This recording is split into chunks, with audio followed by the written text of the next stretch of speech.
नमस्कार, आप देख रहे हैं नेक्स्ट 9 स्पोर्ट्स और स्वागत है आपका हमारी खास अपडेट में। मैं हूं आपके साथ अभिलाष।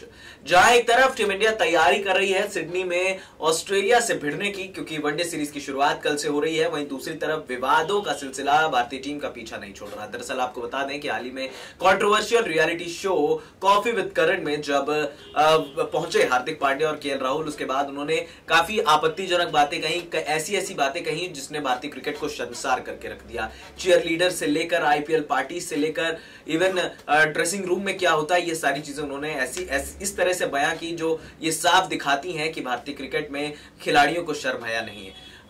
साफ तौर पर इस तरह से चीजें कह देना हार्दिक पांड्या द्वारा कि मैंने इन खिलाड़ियों का रूम यूज किया है, ये सारी चीजें की हैं, अब महिलाओं को अपमानित किया है, चीयर लीडर्स को नहीं छोड़ा, इस तरह की चीजें जब सामने आती हैं तो ये थोड़ा सा अपमानजनक है। और इस पर हर कोई इंतजार कर रहा था कप्तान कोहली की ओपिनियन का, क्योंकि बीसीसीआई ने लीगल इंक्वायरी की डिमांड तो कर दी है। डायना डुलजी जो सीओए की सदस्य हैं, उन्होंने भी लीगल इंक्वायरी पर ये बात जो है बिठा दी है। पहले जो खबर आ रही थी वो ये थी कि हार्दिक पांड्या और केएल राहुल पर 2 मैच का बैन लगेगा, लेकिन हो सकता है कि लीगल इंक्वायरी के बाद इन दोनों को बैन कर दिया जाए। हो सकता है कि ये पहला वनडे भी ना खेलें, क्योंकि जिस तरह से विराट का बयान आया है, उन्होंने कहा है कि इनकी ओपिनियन इंडिविजुअल ओपिनियन है और इस ओपिनियन का हम कुछ नहीं कर सकते। मेरी टीम का माहौल इस तरह का नहीं है और मेरी टीम के प्रदर्शन पर इसका कोई असर नहीं पड़ेगा।